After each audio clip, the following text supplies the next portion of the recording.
বড় ডাঙৰীয়া উন্নয়নৰ চৰকাৰ কৈ আছে এখন মডেল বিটিসি বনোৱাৰ কথা কৈ আছিল প্ৰমোদ বড়ো ডাঙৰীয়া মডেল বিটিসি কৰিম বুলি কৈছিলে নङा होनबा दा नोंथांमोना सिगाङाव होनाय भिडिअ इन्ट्र'खौ नुनानै निश्चय बुजि मोनखादों बिटिआरआव एबा बिटिआरखौ सुक्ति खालामना लाबोखांनायनि उनाव प्रमोद बर'आ माबायदि बाथ्रा बुङामोन बिटिआरखौ मडेल बिटिसि बानायनो होननानै बुंदोंमोन सुन्दर बानायनो होनदोंमोन आरो बिदिनो गोबां बिटिआरआव सुइजारलेण्ड बायदिसिना बानायनायनि खोथा बुंदोंमोन दिनै नायदो सुइजारलेण्डआ 4 बोसोर जानानै थांबाय नोंथांमोना सुइजारलेण्डआव गिदिंनो मोन्दोंना सुइजारलेण्डआव मालाबा बेरायनो मोन्दोंना मोनाखै मडेल बिटिसि एबा मडेल बिटिआर जादोंना जायाखै दिनै बे भिडिअखौ होनायनि सिगां आं माखासे नोंथांमोननो माखासे भिडिअ लाबोनो सानदों मैया दाखालिनिफ्राय जोंहा दावराव दावसि जाबाय थानाय बिआरबि बड' कमेन्ट चेनेलनि सायाव आङो मैया मोनसे भिडिअ होदोंमोन दा बे भिडिअखौ होनायाव आंखौ मैया सासे मानसिया कमेन्टनि गेजेरजों धुमकि हरनाय जादों बे धुमकिया आंखौ डाइरेक्टलि बिथाङा टारगेट लानानै धुमकि हरनाय जादों नोंथांमोना नैबे कमेन्टखौ नायनानै ला नैबे कमेन्टआव ओरैबायदि लिरदों बिथाङा जाय मानसिया एबसुखौ गुन्दा होनदों गाव थारमाने आंथ' बिनि सालायखौ सिखा देगारजों हास'नानै होगौमोन जाहैदों आरो मिथिबायना दायो बुथारदोंब्लाथ' मोजाङानो जाबाय आरो नोंबो साबधानै थाखा 100% राइट होननानै बुंदों अब्ला बिथाङा डाइरेक्ट आंखौ टारगेट लादों नोंथांमोना बुजिदोंना दिनै साननानै नायदो बैफोरबायदि सासे सानै मानसिनि थाखायनो बारे बारे बुंगासिनो दं आङो बर' फरायसा आफाद आरो लोगोसे इउपिपिएल हान्जाया गाज्रि जानो थांगासिनो दङ गाज्रिनि नाम मोननो थांगासिनो दङ नाथाय बिथांमोननि आफादा मोजां बिथांमोननि इउपिपिएल हान्जाया मोजां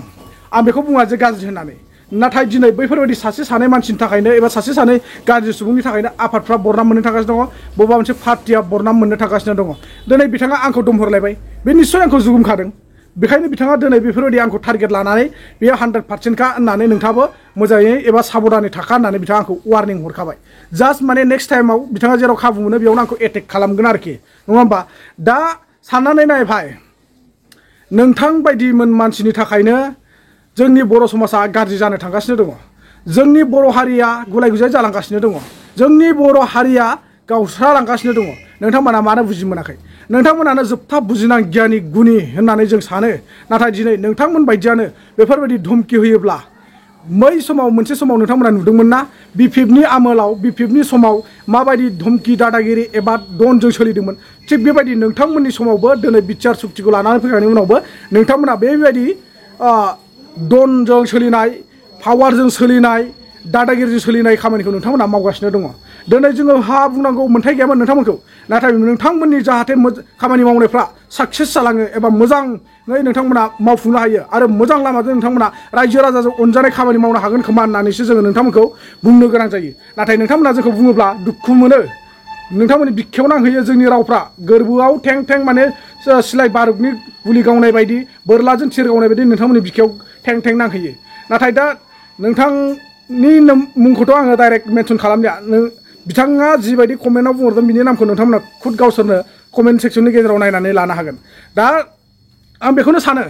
नोंथांहा जिथु आंजों एसेबां माने आकेस दङब्ला नोंथाङा आंजों मोजां गाज्रि सावरायनो गोसो दंब्ला नोंथाङा आंखौ खुद कन्टेक्ट खालामनानै सावरायनो हायोना मायाव गोरोन्थि जादों नोंथाङा आंखौ फोरमायहरनो हायोना आंनि कन्टेक्ट नाम्बाराथ' डिटेल्सलि आंनि डिसक्रिपसनावनो दंखाजोबो नोंथाङा आंनि डिसक्रिपसनाव कन्टेक्ट नाम्बारखौ लानानै नोंथाङा आंजों सावरायहरनो हायो मायाव गोरोन्थि जादों मायाव गोरोन्थि जायाखै नोंथाङा बेफोरबायदि आंखौ धमकि हरलायनो जेबो गोनांथि गैया आरो नोंथाङा एथ'ग्राब जुदि आंखौ धमकि हरनो सानदोंबा कन्टेक्ट खालामनायनि गेजेराव धमकि हर मा वार्निं हरनो सानदों नोंथाङा आंखौ कन्टेक्टनि गेजेराव वार्निं हर नोंथाङा बेफोरबायदि कमेन्टजों नोंनि मुङाबा मा नोंथांनि मुङाबा मा नोंथांनि डिटेल्सआ मा बेखौ जेबो उदिस गैया गुदि खिथा गैया नोंथाङा बेफोरबायदि आइडि नाम खुलिनानै नोंथाङा आंखौ धमकि हरबा जागोन नामा खुद नोंथाङा एथ'ग्राब माने पावार दंब्ला धमकि होथारनो गोसो दंब्ला नोंथाङा लाइभआव फैनानै आंखौ धमकि हर मिथिबाय नोंथाङा आंखौ लाइभआव फैनानै धमकि हर नोंथांनि बेफोरबायदि जानला मोनला आइडि खुलिलाबायनानै नोंथाङा आइडिजों धमकि हरनाया जानाय नङा बेयाव नोंथांहा एथ'ग्राब पावार दं गोहो दंब्ला आं डाइरेक्ट बुङो नोंथाङा लाइभआव फैनानै आंखौ धमकि हर आरो नोंथांहा जुदि माबाफोर आकेस दंथारोब्ला आंनि सायाव नोंथाङा एक्सन लाबा अरजाया आंनि जिउआ थास' बिलाइनि जिउखा दिनै दं गाबोन गैया जेरै अखाया हायोब्ला थास' बिलाइयाव दैया थरथिसे थरथिनै थायो अखा गारोबानो थास' बिलाइनि दैया स्रय गोलैलाङो थिग बेबायदिनो आंनिबो जिउआ नोंथांमोना आंखौ बुनानै बा एटेक खालामबा मा मोनगोन आंनि उनाव गोबां मानसिफोर दङ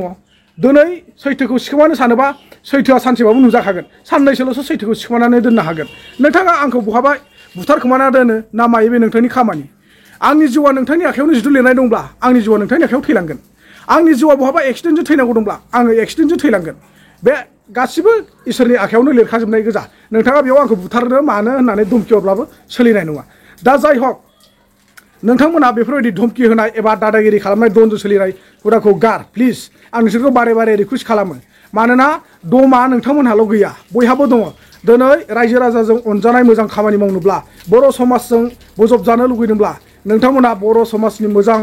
खामानि मावनानै दिन्थिनांगोन अब्लानो नोंथांमोनखौ गासैबो बर' हारिया अनगोन जोंबो बुंगोन जे बिथांमोननि खामानि मावनाया मोजां होननानै दिनै जोङो नोंथांमोनखौ मानि खारनाव बुंनो गोनां जादों नोंथांमोना जेन मोजां खामानि मावनानै दिन्थिनो हायो नोंथांमोना जेन बर' समाजखौ मोजां लामायाव लाबोनो हायो नोंथांमोना जेन बर' गोरिब गुन्द्रा फिसाफोरखौ एसेबाबो जोङो गोजौ फारसे जौगाहोनो हायो नै बिनि थाखाय सिमां सुजुनाया नोंथांमोना देरसिन खामानि नों आं गोरिब गुन्द्राखौ नारसिननानै दोनसिननाय एबा सैथोखौ दिन्थिनायाव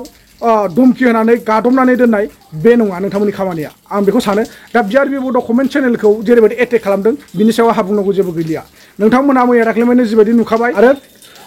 बे नङा जे जोङो मानसि महरै गोरोन्थिखौ मावफ्लाङा आरो जोङो माब्लाबाबो गोरोन्थिखौ मावनाय नङा होननानै जों रावबो बुंनो हाया दिनै आं मानसि हिसाबै जोनोम मोनबाय जेब्ला गालुनाय एबा सानफ्लांनाय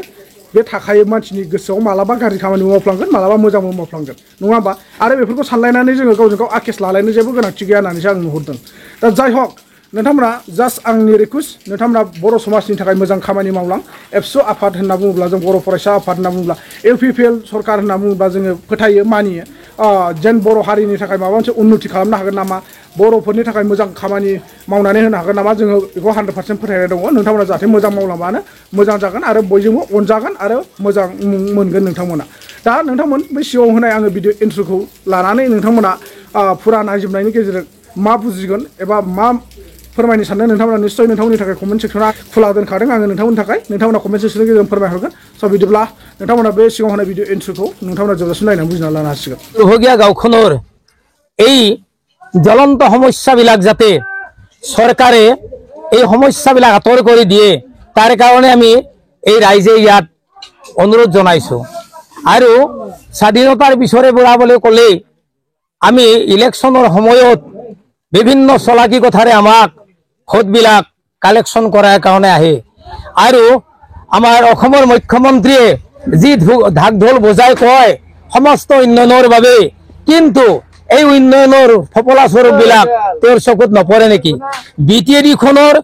আমাৰ অসমৰ জানো এডোখৰ ঠাই নহয় জানো অসম চৰকাৰে যে গুৰুত্ব দিয়া নাই বিটিএডি চৰকাৰে গুৰুত্ব নিদিলেও অসম চৰকাৰো আমি মানুহ নহয় নেকি কিন্তু আজিৰ পৰা প্ৰায় কিছুদিন আগত হয়তো কৈ গৈছিলে এই ৰাস্তাৰে বহুত কথা কৈ গৈছিলে ইয়াৰ সমস্যাৰ কাৰণত কিন্তু সেই সমস্যাৰ আজি কোনো মানে কাম নকৰিলে গতিকে এই সমস্যা হৈ থাকিব নেকি যদি এই সমস্যা হৈ থাকে তেনেহলে আমাক এই অঞ্চলটোক ভোটৰ সময়ত তেওঁলোকে বাদ দি ল'লেও ভাল হয় আমি বাদ দিয়াত কৰি আমাকেই বাদ দিয়ক কিয়নো আমাৰ ভোটৰ কোনো মূল্য নাই বুলি আমাৰ উপৰোক্ত বক্তাজনে কৈ গৈছে গতিকে যদিহে ভোট বিচাৰি আহে পৰৱৰ্তী যি ইলেকশ্যন আহি আছে সন্মুখত বিটিআৰৰ ইলেকশ্যন এই ইলেকশ্যনত আমাৰ উপৰোক্ত বক্তাজনে যে কৈছে প্ৰয়োজন হলে ভোট বৰ্জন কৰিম আৰু ভোট বৰ্জন কৰিব আৰু ৰাইজক কওঁ এই চৰকাৰখনৰ প্ৰতি আপোনালোকৰ বিশ্বাস আছে নেকি আপোনালোকৰ এবাৰ চিঞৰি কওক এই চৰকাৰৰ প্ৰতি বিশ্বাস নাই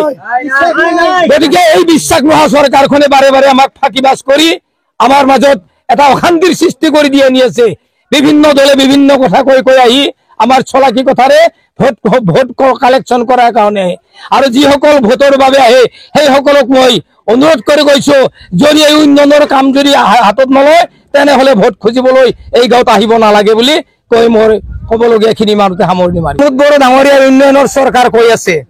এখন মডেল বিটিচি বনোৱাৰ কথা কৈ আছিলে কিন্তু এই মডেল বিটিচিখনত চাওক আজি কি মডেল হৈ আছে ৰাস্তা বদলি দি যাব নোৱাৰি যদি ইয়াত এটা মানুহ অকস্মাত মৰি যায় ইয়াত নিব লগা দলংখন নহলে নিব নোৱাৰি গৰু ছাগলী আদি কৰি আমি হলো কৃষিজীৱী মানুহ এই ৰাস্তাৰে আমি কৃষি পথাৰত আহিব লাগে কিন্তু সিহঁতৰ কাণ হাৰ নাই গতিকে এই হল সফলা স্বৰূপ প্ৰমোদ বড়ো ডাঙৰীয়াৰ উন্নয়নৰ